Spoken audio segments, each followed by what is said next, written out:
on aime la WWE. C'est, c'est ce qui a fait notre enfance, nous connaisseurs de catch, suiveurs de catch. Mais actuellement, la WWE, franchement, euh, elle est plus en train de nous dégoûter que qu'on est en train de l'aimer. Euh, là, je sais pas pourquoi je suis dans cet état, mais franchement, ces licenciements hier, franchement, ça m'a touché, hein. Le licenciement d'Alistair Black, de Braun Strowman, de Ruby Riott, de Lana et Santana Garrett, franchement, ça m'a fait mal. Parce que on se rend compte que franchement, la WWE, là, bah, on ne sait même pas dans quelle direction ils veulent aller. Eux-mêmes, je crois, ils savent même pas dans quelle direction ils veulent aller. Et bah, est-ce qu'on peut déjà dire que malgré tout l'argent qu'ils ont ramassé, mais en termes catchesques, que la WWE est morte. Ça peut paraître vraiment choquant de dire ça, mais comment se fait-il qu'une fédération comme la WWE, qui il y a 3 semaines met sur la carte Braun Strowman pour le titre de la WWE, pas pour le titre de la campagne, leur titre suprême, la WWE, et quelques semaines après, ils le virent, incompréhensible. Comme Alistair Black. Alistair Black, pendant 5 semaines, il est pushé. 5 semaines. Apparemment, Vince McMahon, il aimait bien ce personnage d'Alistair Black. Il y croyait. 5 semaines, il est pushé. Et du jour au lendemain, il est viré. Après, on nous dit que c'est Nick Khan qui est derrière tout ça. D'accord. D'accord, c'est pas Vince. Ok. Admettons, c'est pas Vince McMahon qui est derrière tous ces licenciements pour des coupures budgétaires, coupures économiques. Mais les autres dirigeants, de toute façon, ils regardent le produit quand même. Les Nick Khan et compagnie. Quand même, ils travaillent dans une boîte et quand même, ils doivent quand même s'intéresser à ce que fait le produit. Logiquement, ils doivent savoir que, par exemple, pour WrestleMania récemment, quand ils faisaient les campagnes de pub, les posters et compagnie, les affiches, Braun Strowman, il faisait partie des affiches. On va pas dire que c'était c'est peut-être une des top stars quand même de la fédération. Et du jour au lendemain, il le vire. Alors qu'il avait un très gros contrat quand même en plus. Un contrat assez lucratif qu'il avait re-signé en 2019. Non mais c'est sérieux.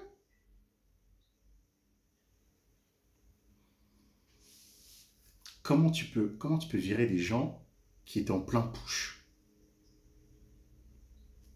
C'est complètement incompréhensible. Et en plus là, actuellement, Lana était à Raw, elle s'est fait virer. Braun Strowman était à Raw, il s'est fait virer. Ruby Riott était à Raw avec... c'était SmackDown.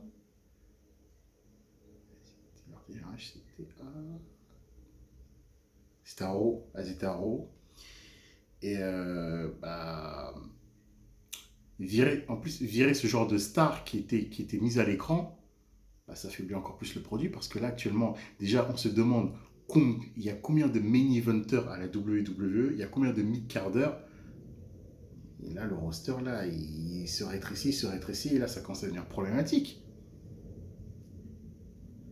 Ça commence à devenir problématique. À part Drew McIntyre pour le titre de la WWE et peut-être Kofi Kingston qui va graviter autour, mais il y a qui pour affronter Bobby Lashley? Il y a qui comme main eventer? Orton est en mid-card avec Riddle. Il n'y a personne. Il n'y a personne.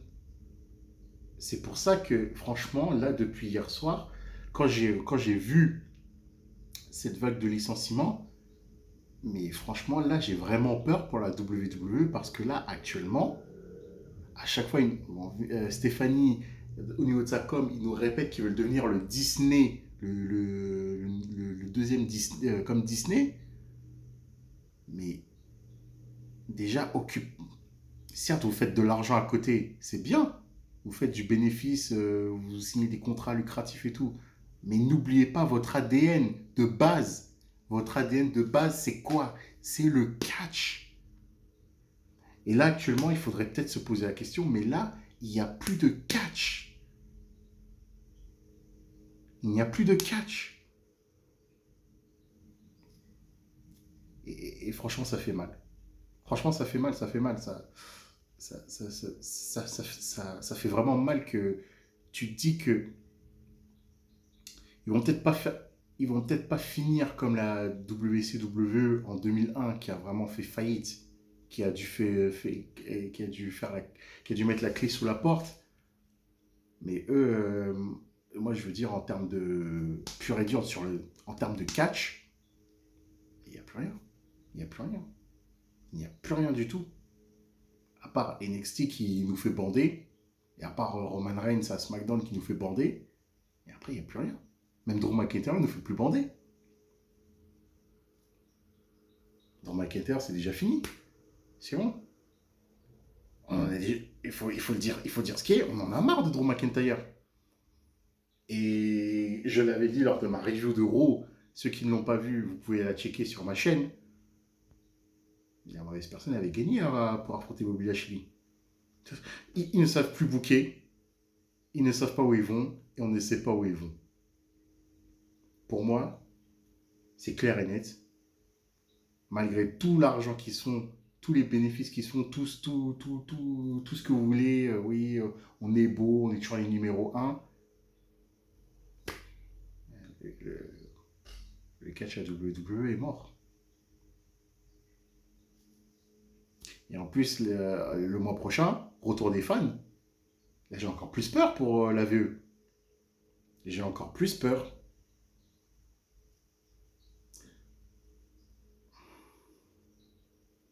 Qu'est-ce qui va se passer, franchement? Les salles ne seront plus remplies. Peut-être à moindre mesure, peut-être WrestleMania. Et encore, vu comment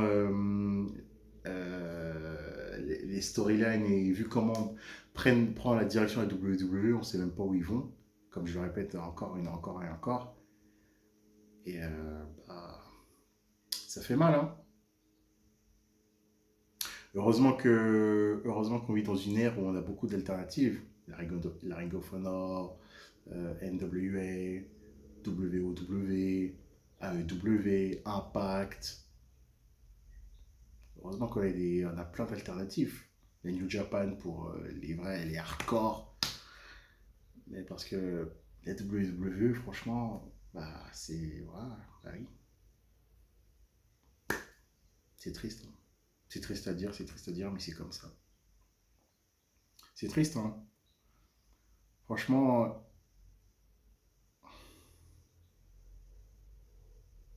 en y repensant hier soir, j'ai cogité, franchement, ça fait bizarre quand même, franchement, ça, je comprends pas, mais je comprends pas d'un côté pourquoi ça m'a autant fait mal quand même.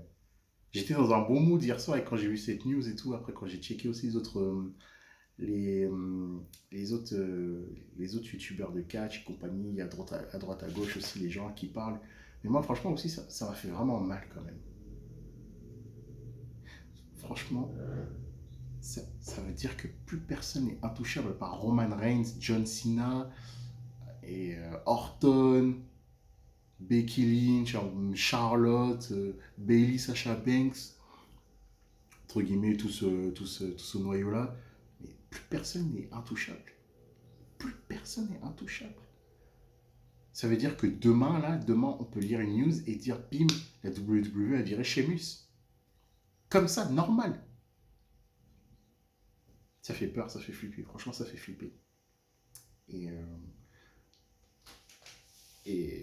bah, il faut qu'ils se ressaisissent quand même. Hein. Il faut qu'ils se ressaisissent.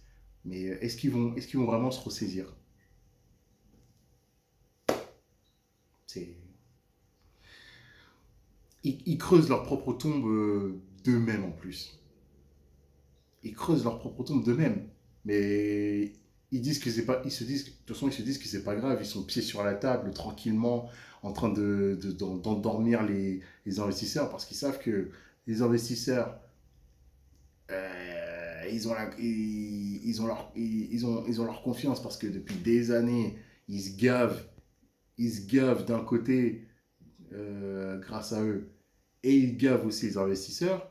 Donc ils se disent, bah, de toute façon, quand on va passer l'oral, chaque année, bah, ce sera la même chose. Hein. On racontera la même soupe et puis voilà. Hein. C'est tranquille. Hein. Raw, qui a enregistré sa pire audience depuis 20 ans, je crois, lundi dernier. 1 400 000. Bah, tout est beau, tout est rose. Hein. Le USN Network, de toute façon, ils en ont rien à cirer. Du moment que les revenus publicitaires sont bien, la soupe elle est bonne. Mais après, bon, bah, je sais, on verra l'année prochaine. C'est l'année prochaine, ouais, c'est l'année prochaine quand ils vont renégocier le contrat. On verra vraiment si USA Network sont encore des pigeons. Parce que comment tu peux encore accepter un produit comme Monday Night Raw chaque semaine qui te fait 1 400 000 téléspectateurs de moyenne. 1 500 000, 600 000, ce que vous voulez. Ça fait, ça fait combien d'années, comme même je l'avais dit dans la précédente vidéo sur Raw, ça fait combien d'années que la WWE n'a pas dépassé la barre des 2 millions ou plus pour Monday Night Raw? Ça fait au moins 3 4 ans. Mais tout est beau, tout est rose. Et nous les fans, bah, on va continuer à consommer tranquillement, on va continuer à consommer comme des pigeons. Triste. Maintenant, de toute façon, moi, je vais vous dire juste une chose. La WWE maintenant ne fait partie, fait partie que du passé maintenant. Maintenant, quand on regarde la WWE, on va la regarder à partir du prisme de son passé. Les années 90, la titulaire A, les années 2000, jusqu'à, avec de moindres mesures, 2013, 2014, 2011, CM Punk avait un peu réveillé le produit. 2012, il y avait le Rock encore parce que le Rock Cena c'était génial. Après 2013 aussi, il y avait encore CM Punk qui était hot, mais bon, après il a perdu contre le Rock. Et après, voilà, c'est terminé. 2014, il y a eu le Yes Movement. Mais à partir de ce moment-là, bon, après il y a eu 2016, le Brand Split qui avait un peu donné un peu de rafraîchissement, qui avait un peu rafraîchi le produit. Surtout avec. C'était un peu excitant comme le Brand Split, mais après, maintenant, il n'y a plus rien.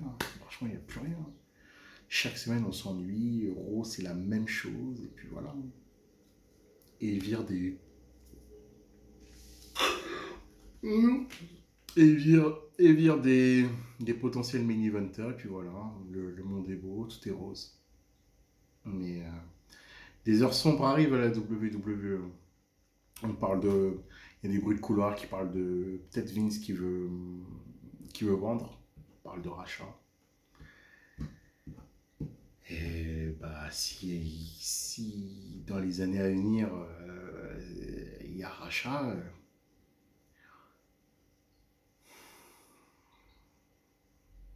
on peut se demander ce qui peut y arriver, ce qui peut se passer. Hein. C'est triste, hein. C'est triste, franchement, c'est triste.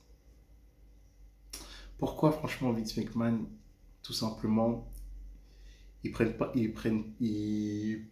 pas un peu de recul, comme a fait Jean-Michel Aulas à l'Olympique Lyonnais quand il a ramené Juninho en lui disant je vais prendre un peu de recul. Juni, c'est toi qui vas un peu faire tourner la boutique, mais je serai toujours aux alentours, t'inquiète pas et tout. Comme c'est moi encore le boss. Vince, il peut faire ça.